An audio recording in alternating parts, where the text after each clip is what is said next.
Hey everyone, welcome back to the OnTrack podcast. We're so glad to have you. Today we have an extra special guest named Joe Grand of Grand Idea Studio. Joe started hacking software and hardware at the ripe old age of 7. He ended up becoming a part of hacker history, and you're going to love hearing about it. He's also co-founder of the Badgelife movement. He was also co-host of a TV show on Discovery Channel called Prototype This. He's fascinating. We're also delighted to announce that he's agreed to be a keynote speaker at AltiumLive in San Diego, October 9th through 11th. By the way, registration's now open. We encourage you to go sign up right now. Right now, because space is limited and we want to see you there, and we want you to get a peek at Joe Grand live and in person. See you on the other side. Welcome to Altium's OnTrack podcast, where we talk to leaders about PCB design, tackling subjects ranging from schematic capture all the way to the manufacturing floor. I'm your host, Judy Warner. Please listen in every week and subscribe on iTunes, Stitcher, and all your favorite podcast apps. And be sure to check out the show notes at altium.com/podcast, where you can find great resources and multiple ways to connect with us on social media.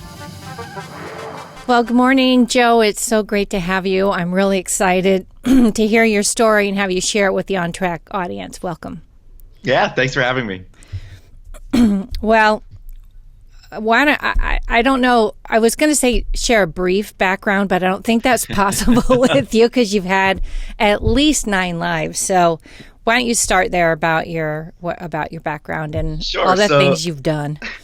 I guess the short version is I got involved in computers in 1982, and I've just been fascinated with electronics and with computers since then. I was 7 years old, and just started building projects out of magazines and kind of exploring electronics, but then discovered the hacker community at that same time, which was much smaller, and it literally was like a bunch of kids in their parents' basements exploring bulletin board systems and other computer systems, and just fell in love with this world. And somehow I was able to make a career out of hacking and electronics. So it's sort of 7 years old. 7 years old, which is funny because my youngest son now is 7, and we were just talking earlier, and he was like, what were the graphics like on video games back then? And I'm like, well, they were very square. Right.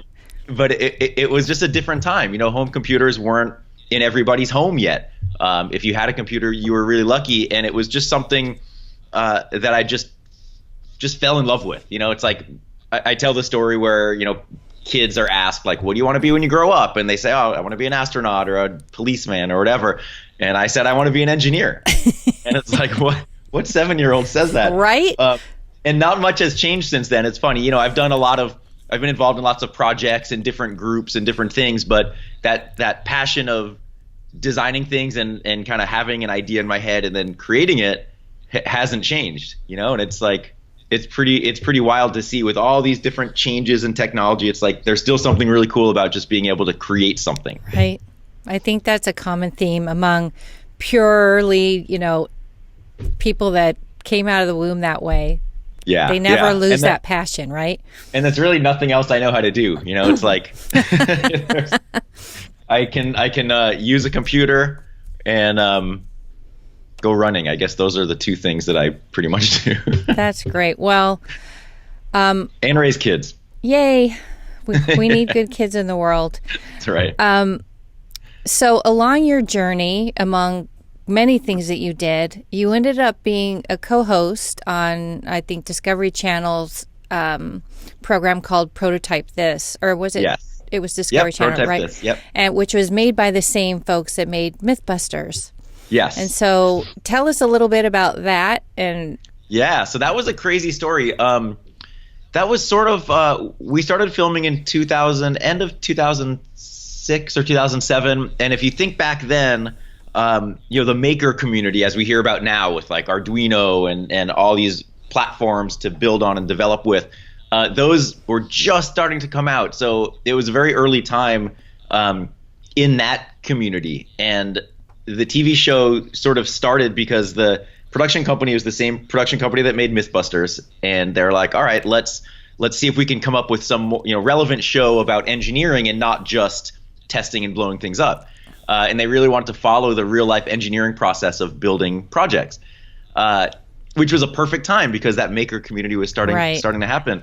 And they just reached out to a few different people that they had known.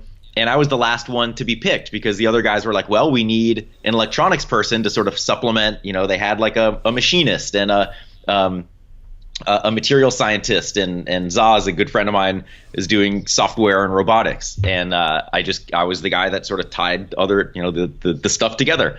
And it was a cool experience because we got to really show engineering to the masses. And it was a little bit of a problem because if you think about normal engineering, you're sitting at your computer and there's a lot going on in here. Yeah. And maybe you're doing some soldering or some building of things, but it's not like American Chopper, where you're physically watching this motorcycle be built, or even with Mythbusters where you're building the test and testing it. There's just a lot more of an internal development going on. Right. So we had to figure out fun ways to sort of share that process, and we came up with lots of goofy little videos to make because I'm just goofy anyway. So it was like, how can we make soldering look fun, or like how can we explain?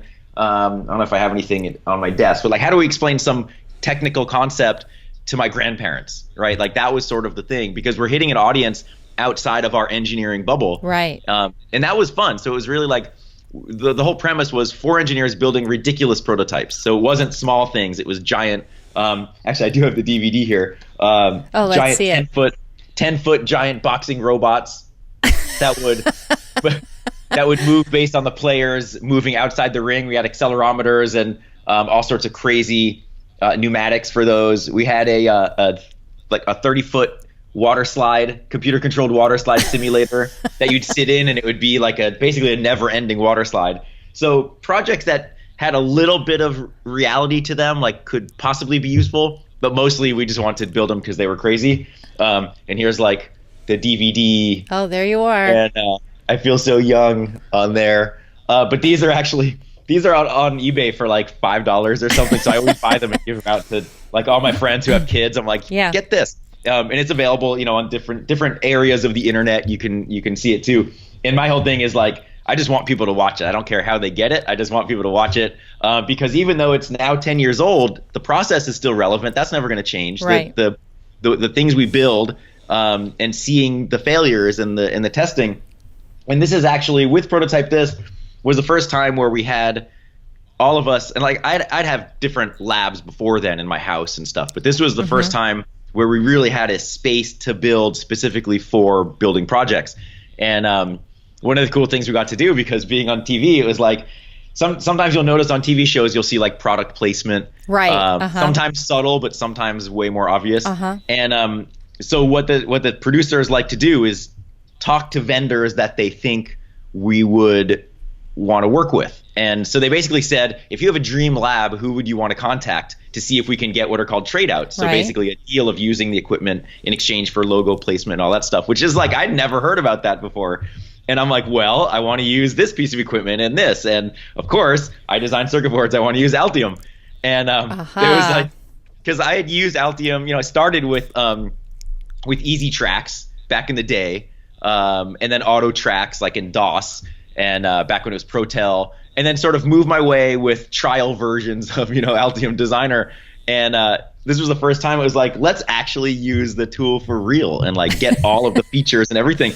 And that's when that was the first time that I actually hooked up with you guys, was on that show. So it was really like, that's funny. Even though I'd known about you, this was the first time we could really kind of combine, professional design tools and then building crazy things and sharing that with everybody. And it was way more fun than I realized at the time. And I think this happens a lot, right? It's like you do something and in the moment you don't realize how special it is. Yes. And then later you realize it. So this is one of those things where we were so entrenched in doing the show, and it was a lot of work because we had to be engineers and hosts and like really do stuff that we never really got to appreciate that what we were doing. Yeah, what a ride. Oh my gosh. Now that my kids are old enough to watch the show, we'll watch it together, and seeing them and then me watching it, having been away from it for a few years, is like, wow, that's actually pretty cool. So I have some ideas for some other programs that I'd like to somehow do related to engineering, because I still think that there's some good material and good things that we can teach, younger kids to get involved in engineering. Well, and it was super fun. So that's my idea of maybe I can continue doing some sort of creation of TV at some point. But it was really fun. That's really great. Well, I don't know where they have been hiding you from me, because I've been here 2.5 years, and they're like, "Oh yeah, Joe Grant, we love that guy. Let's have him at AltiumLive." I'm like, "You guys, where you been hiding him?" I was like, "Oh, he's great." I'm like, "You just forgot to mention?" Right. Like, I've been in a cave for a little while working on things. But so funny. So, anyways, you were a pleasant surprise to find. Oh, thank you. So, one of your other, which just surprised the heck out of me, is that you really were one of the co-creators of the Badgelife movement. So tell us about how that got off the ground and totally unexpected. And I think that's another thing, is like a lot of times when you do stuff that you like, you don't necessarily think of, at least I don't think about the impact or how people are going to take it or whatever. Like, I just build stuff because I want to build it, and if somebody ends up liking it and using it, that's great. Yeah. And that's sort of my hacker mindset, is like, I want to build something that I want to see, and then I'll just share as much information as I can and see what comes out. And the whole Badgelife phenomenon, people building artistic electronic badges for conferences and things like that, didn't exist when we first did our electronic badge. And we just wanted to, we being me and Defcon, just wanted to create something a little bit different than like a normal paper badge. Or like, Defcon actually had already been known for interesting badges, but they weren't electronic. It was like liquid filled pouches and acrylic, laser cut acrylic, which no one was doing back in the day. So they were doing interesting things. And this was like, well, let's do something electronic and see how people like it. And the original concept, so Jeff Moss, the Dark Tangent, who started Defcon, always has this, I sort of call him a visionary. Like, I don't know if he's intentionally thinking of the future, but he just sort of knows what people are gravitating towards, and he sees it. And he had seen electronics starting to become more common in the hacker world. And he was also influential in starting training at conferences as well, because he also ran a conference called Black Hat, the Black Hat Briefings, which was one of the largest, and still the largest, like, more industry security related, not hacker. Okay. So he had his fingers in like the commercial side and the hacker side. And he actually, if you take a step back even from the badges, he was the first to say, hey, we should start offering training classes at conferences. So instead of having 1 hour talks, like, let's do a 1 day or a 2 day training session, real deep dive. And I hadn't been aware of any conferences doing that. Like, there'd been places doing trainings, but definitely not in the hacker world and in InfoSec, and not at a conference. So he was really instrumental in that. And we were hanging around one time at Black Hat Asia in Japan in like 2004 or 5 or something. And he's like, I'm starting up this training program, and you should make a class on hardware hacking. And he said to me, and I was like, well, hardware hacking, like I know it's cool because I like it, but are people actually, is there a need for that in the community, like in the industry? And he's like, yeah, just try it. So I created this hardware hacking class, which it turns out I still teach to this day. So that was like another, he just knew what was. How many years ago was that, Joe? That was 2005. Wow. So it's been 14 years that I've been teaching at Black Hat publicly, but then I also do a lot of private trainings for companies all about reverse engineering circuit boards, figuring out security mechanisms, how to defeat them. So he sort of saw that in the future. So I created this hardware hacking class, and what ended up being the precursor to the Defcon badge, or to the first Defcon badge, was this circuit. And this was like a G-shaped circuit board, and the G being the shape of my logo, which is Grand Idea Studio. And this was the first time that I had done a shaped artistic circuit board. And it was just like I was sitting around and was like, okay, how can I build a circuit board that I can use in the training class that's sort of interesting, and that way the students have a controlled environment to solder and desolder and cut traces. There's actually a security mechanism on here. You can see there's like some epoxy over one of the parts. So they have to physically mess with that. And like, it just blinks some lights in the normal mode, but there's a security mechanism that the students have to eventually figure out what that is, defeat it to enable a game, the game of Simon on here. So it was like a controlled environment. And it's like a microchip PIC based little system, pretty simple, but hard enough that it will take, a day to figure it all out. And there's all sorts of inter-chip communication you can monitor and stuff. So I'd actually use Altium to design this one.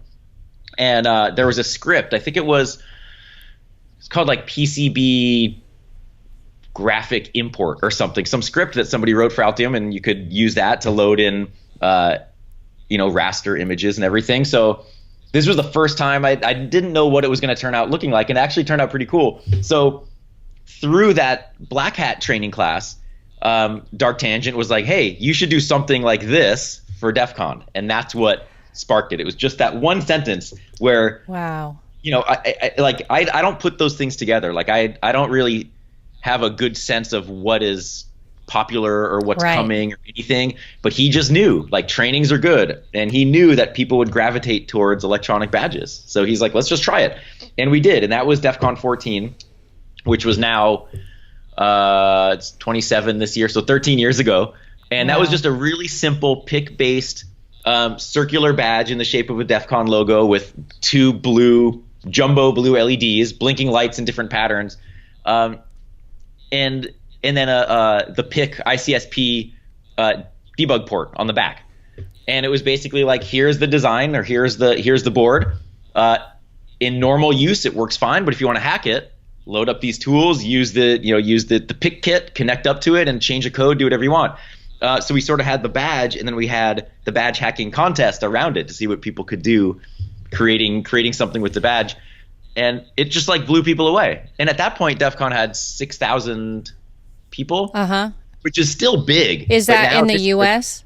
In the U.S. Now they're up to 28,000. Wow. So, it's like exponentially grown. And I guess maybe not exponentially, but a lot. Yeah.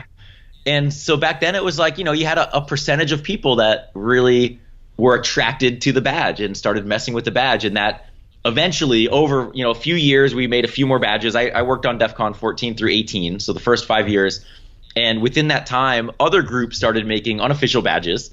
And that just started rolling more and more and more. And now we have this whole badge life culture, which is really a culture, and it's a lifestyle, because it's, a lot of work to build things with a hard deadline for a conference.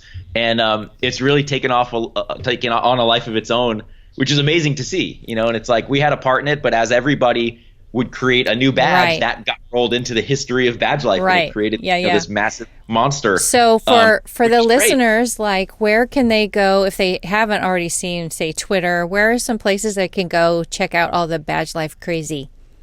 Yeah, so if you probably just Google search for badge life, in one word, badge life, you'll see. I don't know if there's like a Twitter.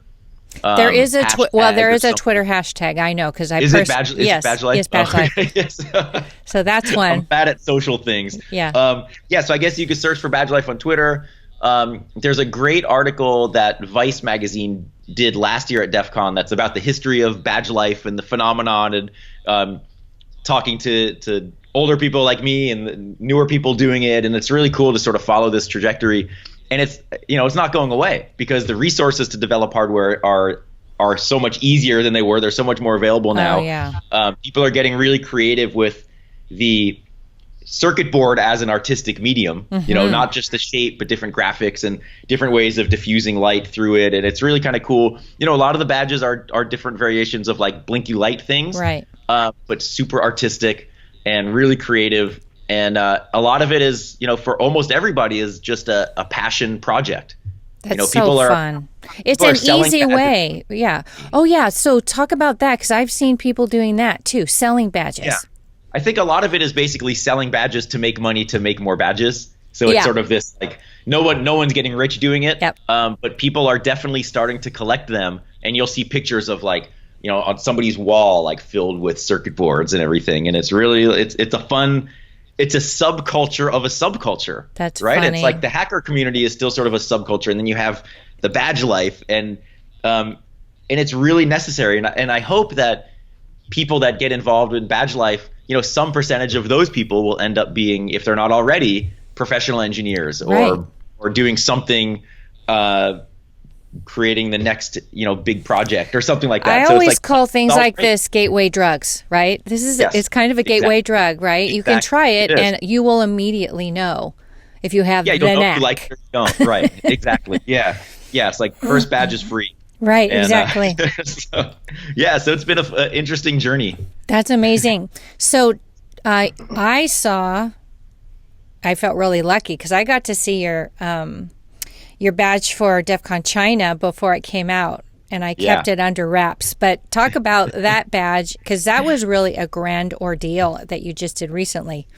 Yeah, that was a crazy one. So DEF CON in particular likes to be really secretive in what the badge is going to be. So DEFCON China was one, and DEF CON usually is held in the US. This was the first year that they officially had a conference in China, which to me was very interesting because you have hackers and then you have China and what's going on with their hackers and other things. It's just a really interesting mix. But beneath all the politics, it basically was a gathering of like-minded people hacking things, right? It's like, a lot of times we don't control the politics of what are happening above us. So it really was a lot of people that were curious about the hacker culture, who had never really been exposed to it because they live in China. So it was a great experience, and that's why I decided to do it, because we could now, just like Prototype This, of sharing my love of engineering with the masses. It's like I can share my love of hacking and electronics with an audience that also has that passion but isn't exactly sure where to go with it. And like that was pretty cool. So DEFCON China was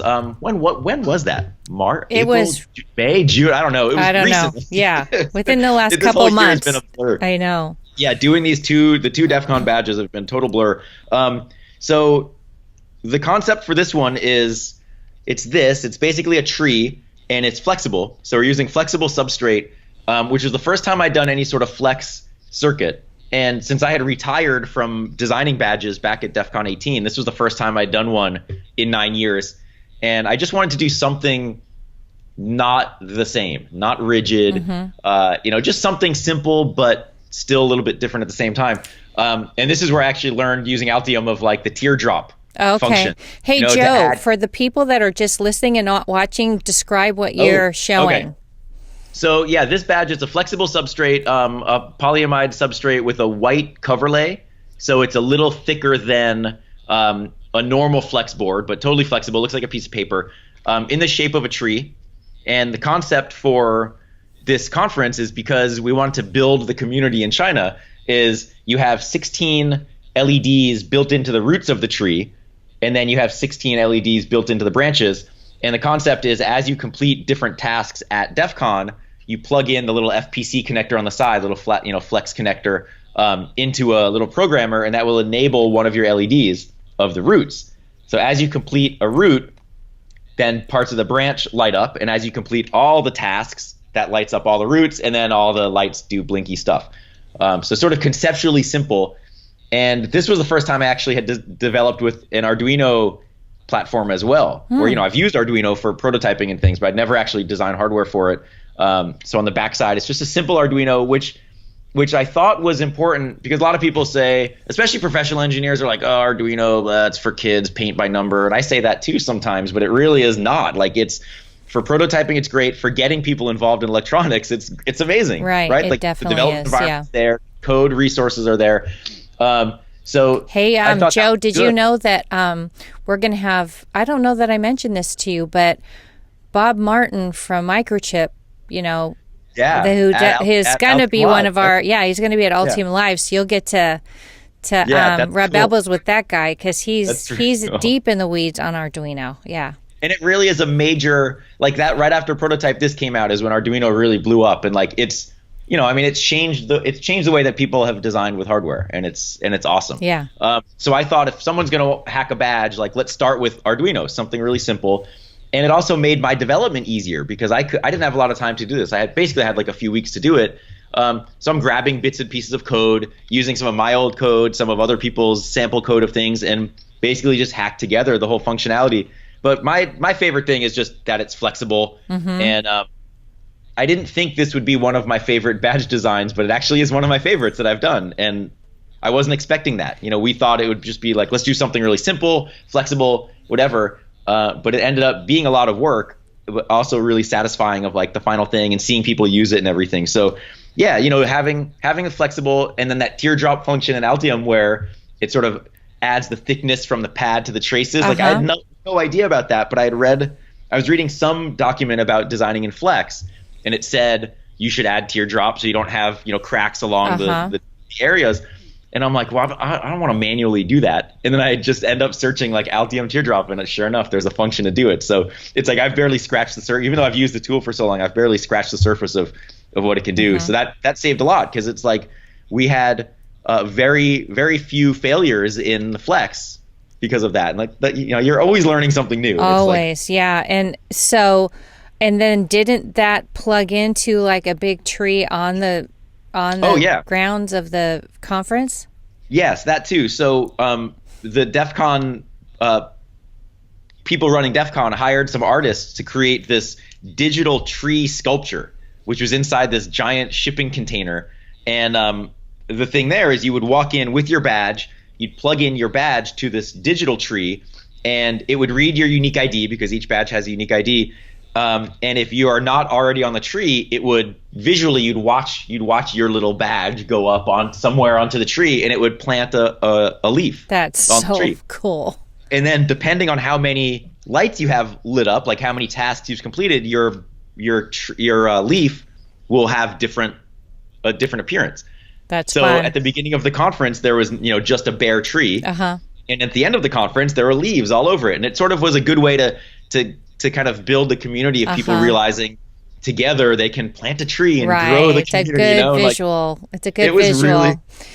I'll share the images that you shared with me, I think, from where it showed the tree and some of the leaves and stuff. I'll share that in the show notes so people can see it and not have to go hunting for it. It looks really cool. It was neat. And that brings a whole new element to electronics as well, is now you don't just have a physical board, but you've created something larger with it, or something. Like I don't really consider myself an artist, but I like that concept of like you have your thing, but then when you have lots of things, it makes something. It makes a system, right? It was really neat. That's great. And so now, I know it's under wraps, but you said now you're designing the badge for DEFCON Americas, and that it's a challenge and a half. Tell us about that a little bit. So without giving away all the goodies. So it's sort of. I think the lesson is you should always listen to your gut. And when the Dark Tangent asked me at the end of December, like right at New Year's, he's like, "Hey, do you want to design the DEFCON badge again?" I'm like, "Yeah, sure. I haven't done it in a while. Like, I usually travel a lot for teaching. It's like this way I won't have to travel as much. I can sit home and work on something." So I said, "Sure." And then he said, "Well, do you want to do the China one too?" And I'm like, "Well, I should probably just do one. I should probably just do the US show." And that's when we decided, like, okay, let's just do something simple for China just to get it done. But of course, nothing is ever simple. So the China one ended up, condensing the schedule of the US one. And the US show was a little more complicated because the audience there is larger, but they're also used to having electronic badges and different things. So we're using some really cool technology that isn't available is used in high volume devices, but only one consumer device, and not really available on the market to normal people. And it just happened to be that I had a relationship with a company that made them, and I was like, what could we use for the DEFCON badge? They're like, try this new technology thing that people haven't seen. So it has some really neat technology in it, but it also was like total bare metal design, no existing libraries and things like that. So I really had to start at the lowest level, and it is still conceptually simple. Like you look at the block diagram, you're like, okay, that makes sense. But just a lot of work from every aspect of like supply chain, like buying 30,000 pieces of something, unless you're dealing with like a reel of resistors, even getting capacitors in 30,000, like a lot of times. The lead times are ridiculous, right? They're like 26 weeks or 52 weeks. So you're sort of designing around what's available. And some of the parts, that we're using specialized parts, we had to buy very early on because they had to be manufactured custom. And we were buying stuff like probably back in January or February before I had even prototyped anything. And I actually barely prototyped anything before I had to build the first prototype hardware, which, you're skipping a bunch of steps in between. So just a really kind of condensed, high stress, risky endeavor because I sort of thought things would work, but I wasn't really sure. But yeah, like I say, it definitely challenged every aspect of engineering because it was like you dealt with logistics and then you had to design the schematic. You had to make sure the thing worked, and you design the circuit board. And we're dealing with, in this board, there's some blind vias and via in pad and BGA stuff, which I'd never worked with. So that's always another thing of like when I'm designing, especially designing a badge, like it's a great opportunity to try something new, but also it's a really risky time to do it because if it messes up, you're sort of stuck. And this was another time, dealing with Altium where doing the VIA in pad and the crazy stack up and stuff like made it really easy. And I had no idea, like if you define like a buried VIA, you get a separate drill drawing that shows the inner drill thing, and like all these things of like, oh, that's really neat. So it was a lot of learning, just a lot of work, like 18 to 20 hour days for about a month. Oh, wow. Because I basically had, once I got a prototype back, I had 1 week to test it to make sure the hardware worked. So I had to write enough software to make sure the hardware worked before we had to place a production order of hardware before I'd even written all of the code. So we went from 6 prototypes to 28,650 pieces. My goodness. In 1 week without knowing if all the code was actually going to work. And then I just delivered the final version of firmware to them 2 weeks ago to the factory. And now badges are about half of them are done, assembled, tested, shipped to Defcon and everything. So we're actually ahead of schedule in the grand scheme of things. But it was just like, it was hard. It was engineering at its finest and at its worst. That's funny. It's like not showering for days and all the stuff you hear about. Yeah, like, right. What an engineer is really like. Yeah, that was it. That was you. So all I have is I can only show you. Here's an anti-static bag, and this is what the prototype fits into, or actually what the production unit fits into also. So it's a little bit different in size from stuff I've done before, and we have some unique kind of mounting and other things. And it really, to me, it's more of a product than a badge. Like a badge. Well, it is a total product. Everything you have to go through is a total product. I mean, because it is functional. The code has to work. The electronics have to work. It is. And the deadline isn't changing. And the deadline isn't changing. And supply chain and all that is a drag right now. It's tricky. And, and a lot of that I still do manually. So I'll go to the different websites. I'll talk to the vendors and figure out what's available and stuff. And I know that Altium has like a lot of that integration built in. I haven't gotten there yet. But I think that will save a lot of trouble too. It's like, all right, how, it's just really tricky of like, how can I make sure that what I'm going to purchase is going to show up in time? And then that I'm designing a board with a specific footprint, but what if that part, gets purchased by some large company? Now I can't get the part. And then it's a lot, 30,000 pieces. It's a lot of money. It is. And I'm basically spending my friend's money. And it's like really nerve wracking because I spend his money like it's my money and I don't like spending money. Right. So it's like I need to spend, buy $100,000 of this one component. And like, what if that component's not going to work? So it's just a lot of leaps of faith, I guess, and sort of educated guessing and experience in the past of like, all right, let's just verify if I can get this thing working a little bit, it's probably going to be fine. But something really, I'm definitely on the edge of like burning out. And I have 2 weeks before the show. And I think once I get to the show and see people using it, like all the pain will go away and then it will be like, this is great. Yeah. But, it's important, I think, to remember the work that goes into it. Cause I was basically like an absentee father for a month or something. Yeah, and like, it happened. It's sort of, sometimes it's not worth that amount of work. But I'm hoping people like it, and it's kind of cool to look at it and be like, oh wow, it's actually like it's done. Yeah, I'm sure. Cool. I'm sure once you see everyone really engaged with it, it'll be super exciting. Yeah. So you've mentioned a couple times Jeff Moss, who has this pseudonym Dark Tangent, and you have a pseudonym which is Kingpin. Tell me about that. Why do hackers have pseudonyms, and how did that all get started? So it's funny. to me it seems so normal. It's like, oh, the Dark Tangent or Space Rogue is going to come over. Yeah, you know, when you say that stuff, I'm like, what? And a lot of us grew up in the hacker world where it was really an anonymous thing, and people had nicknames mostly because if you're connecting to a bulletin board system or something like that, you had to create a name. Most people weren't using their real names, but you had to make up something, and it was just a way to have a little shield from your real life. Because first of all, using computers wasn't even something like, I mean, I would get made fun of and, you know, chased down the hall because I was a nerd, using computers. Yeah. And, yeah, nerd. And it was not cool. So the handles sort of came, you know, there were people using their real names as well, but the hacker culture, it was a way to stay anonymous and still be a part of the culture, like still have an identity, but it's not directly tied to Joe Grand. So I've had a few handles as well. Like the first one I chose was Black Ninja when I was 7 years old.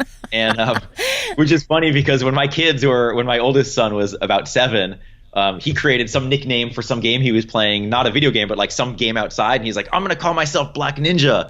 I'm like, this is amazing. It's like, genetic. Yeah, genetic. Like, and I just specifically remember thinking, okay, like ninjas are cool. And like black ninjas are cool because they're black and they're like mysterious. Stealth, yeah. And that was the name. And that, you know, that stuck for a few years, and I changed to a few different ones. But Kingpin is one I picked when I was 16, and that's the one that stuck just because it did. And people just started calling me KP and Kingpin. And it was something where that was your online identity, right? There was really that because you were doing questionable things? Yes and no. But yeah, a lot of the hackers back then were, you know, curious, mischievous kids. Yeah. And you know, we'd connect to bulletin board systems, or we'd connect to computer systems that we shouldn't connect to with our modems. We would do what's called war dialing. So we'd set our modem to automatically dial every phone number within an exchange to see what numbers are computers and what aren't. And you know, we would do that overnight. So we'd end up prank calling a bunch of people because the modem would sit there listening for a carrier, and if it didn't hear it, it would hang up. And we had some nasty callbacks later on when there was like I think it was star 69, one of the star functions you could use to call back the person who called you. Yes. You know, I'd get phone calls from people. I have a hilarious recording of a lady calling who was super mad that we had, you know, that the computer had called and woken her up, and she threatened to call the police and everything, but she didn't actually know who I was or the phone number. But it was like, you just don't think about those things when you're a kid, of like, we're waking up every single person who has that prefix. Well, my memory of that time, I think, remember the movie War Game? Was it War Games? That was the movie that sort of kicked off, really got people interested in the hacker world. Yeah. And in there, that's why it's called war dialing, is because in that movie David Lightman was dialing every number to try to find the video game company. And that's what we were doing. It was sort of this harmless fun of connecting to things. And I didn't really, you know, I didn't specifically choose a fake name because of that, because I was so young, I didn't really have that connection, but everybody else I knew had different names. So it just, and like you'd play a copied game, a pirated game, and it would say cracked by the master or whatever, and everybody had their name, and it was very mysterious of like, who is this person? And you kind of have this image in your head of like who these people are. Yeah. And in reality, they're all just, you know, teenagers messing around with things, because that's how the hacker world was. Right. And of course, now it's a lot different because we have state-sponsored actors and malicious things and organized crime. Yeah. But I like to say that the hacker world back in the day, like, yes, some of us, me included, were doing sort of definitely illegal things. But it was just more of a naive kind of curiosity, and I like to say like a technological juvenile delinquency. You know, it's like there was no real harm in what we were doing. Some, you know, once in a while you had somebody that was just being mean, but generally there was just more of that curiosity. And so it was just a different time. So I always tell people who aren't familiar with the hacker culture is the hacker world now has lots of different branches, but to me the general concept is just thinking differently about things, kind of questioning what's out there, not taking everything at face value, whether that's technology or anything else, or politics, or news, or the world, any world event. Well, anything, I mean, right? now they've applied the word hacking to everything. Oh, everything. It's like I hacked my breakfast, Right. like, or, which is okay. whatever, pot roast hacks, whatever. Yeah, right. I mean, it shows hacks. up. Yeah, it shows up everywhere. It's become a fancier term. It used to be like we would always try to defend the term as like hackers are good. We're not malicious. Those would be attackers. So it's been diluted a little bit. Like Mark Zuckerberg said something about Facebook, like we're all hackers or something, and like so the term has definitely been watered down. But I think it's also been used in a way that people can maybe realize like, oh, I think a little bit differently. Maybe I'm a hacker. Let's go check this out. Right. And like to me also, like I grew up in sort of the punk, the hardcore punk music kind of world in Boston, and to me the two were connected. Like being a punk and being a hacker, I see a lot of similarities there, and I still do, and I still think that way. But nowadays, because the world is so much bigger, you don't see that as much. But I still, I'm still like a juvenile delinquent in my head, and and that's what helped me actually when I'm teaching people how to break security of systems. You have to have that mindset. Yeah. And it's really interesting. So what is so funny about what you just said about punk rock and hackers? So I know a couple, and they're both have a ton of notoriety in the RF and microwave space, working for semiconductor companies, and they happen to both have their PhDs. They're both super accomplished, been published, and they just happen to be married, and they're dear friends, and they're sweet, and they used to live down here in La Jolla where I am. And we went to dinner one time, and we were drinking some wine and laughing and telling stories. And they're like, Judy, we're going to tell you something no one knows about us is that opening the dark past. Yes, they're like, we are totally into punk rock. They go, we have a closet full of Doc Martens. We go to concerts.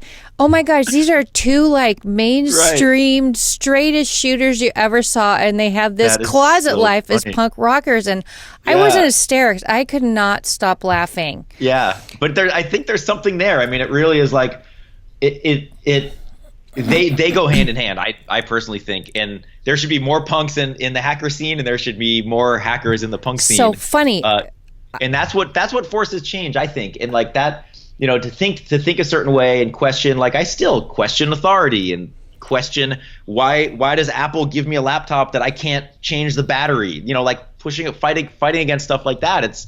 It's important. So that mindset, I think, is key to being a hacker and being curious. Yeah, I think it is about questioning, asking questions, and being curious, which I think is really cool. You mentioned something that was really had a huge impact on you when you were with, I think, a hacker group called Loft, and you ended up being called before Congress. Why don't you tell that story real quick? Yeah. So when I was growing up, when I was about 16, after I had gotten in trouble, I joined a hacker group called the Loft, and the Loft was one of the first publicly facing hacker groups in Boston. And it started off as just a place for a few of the guys from the Boston hacker scene to store some equipment. And then over time, it was like, well, we have this space, like let's have some other hackers come in and use that as their hangout. And it really was like a place where we could go. It was like the first hacker space. It was one of the first. Like I think CCC in Europe had some spaces, but we were the first space in the U.S. that was definitely a public-facing, kind of showing what hackers can do from a good side and like as a benefit to the community. But it started off as just a clubhouse, and I'd known a lot of those guys when I was younger, about 13 years old, met through bulletin board systems in Boston. They were all older, and it became for me a place where I could hack on things, and I had a place to go. It kept me off of the street from causing trouble. And after I had gotten in trouble, my parents were actually like, well, you have to, we know you like computers, but we can't just let you go off and do stuff on your own. And the Loft actually had saved me because the guys there, because they were older, my parents knew them just from the scene and things. And they're like, okay, well, you can still do computers. You have to hang out with these guys. They'll be okay. Right. You still have a curfew, but they became my mentors, and kind of I learned a lot about the importance of sharing information and doing good with that information, and inspiring people and teaching people and empowering people instead of using information just as a way to benefit me or to be mischievous or whatever. So that place was really a refuge. and it turned into more. It was like very loose knit at the beginning, and it turned into more of a structured thing later on when we were like, I wonder, because we would hack our own systems, we'd set up our own networks and hack on them and stuff, and we're like, I wonder if we could do this full time. Like in the mid 90s and towards the late 90s, we would starting to see InfoSec get a little bit of traction, and we're like, I wonder if we could get paid or like pay ourselves to hack on stuff. And that was like unheard of at the time. Nowadays, you have entire groups within companies doing security research to make products better and all of these things, but that didn't exist. Like that actual career path didn't exist, and we were just doing it because we loved it. So eventually, we were doing a lot of public press, and we'd find vulnerabilities and things, and some of the software guys were finding problems in early versions of Windows and going to Microsoft and talking to them, and I would tinker with hardware. Eventually, through a series of events, we got invited to testify in front of the U.S. Senate Governmental Affairs Committee on the state of computer security and government, which was like, what? Yeah, like we're just like seven people in a clubhouse. How old were you then? I was 21. It was May 1998, so I was 22. Wow. And that was I looked up, and I have a list of like speaking engagements and stuff I've done, and it turns out that was the first time I'd ever spoken in public is that event. My gosh. And, in front of the U.S. Senate. That's and I hilarious. hate wearing suits, so we all had to dress up in suits, and it was a big deal. But being a kid and not paying attention to the larger thing, like I didn't really know how big a deal that was to go in front of Senate and talk about what we were doing. And they basically invited us to talk about like what's the worst that could happen if hackers had access to different systems, because we were, again, seven guys in a warehouse breaking Microsoft and breaking different networks. Imagine if it was a country doing it, or organized crime, right, or something. So they actually had seen the threat early on. Mm-hmm. So we went up there and talked about all the bad things that could happen. I didn't say much because I was terrified. But I think we made a pretty big impact. Though the biggest thing that came out of it is Mudge, one of our guys, was asked a question like, "Could you take down the internet?" And Mudge is like, "Yeah, we could take down the internet in 30 minutes. Any one of us with a few keystrokes." Because he actually had a way of taking down the internet in 30 minutes. Wow. Based on some protocol vulnerabilities, which apparently still exist. And that was the main takeaway. Yeah, it's sort of scary. But that was the main takeaway, is like hackers take down internet in 30 minutes. Even though we talked more about other things, that was just the thing that came out of it. And like we were on a Trivial Pursuit card with that question. We were featured on Conan O'Brien. He made a joke about us. Rush Limbaugh made like all these celebrity comedians and stuff and talk show people talked about it. And it was actually the first time. So when we did it, if you look at the picture, there's a famous picture of us all at the table, and our name tags are our actual handles because we were still anonymous.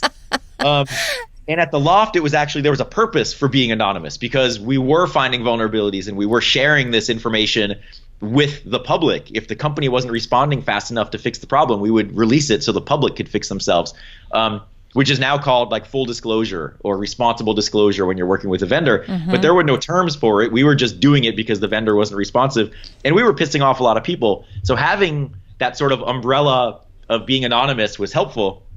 And when we were invited to testify, we're like, okay, but we have to use our handles. Like, we're not using our real names, because we didn't know how the hacker community would respond to it. We didn't know how the real world would respond to it. We didn't know if we were going to show up and just all get arrested, So it was a very interesting time.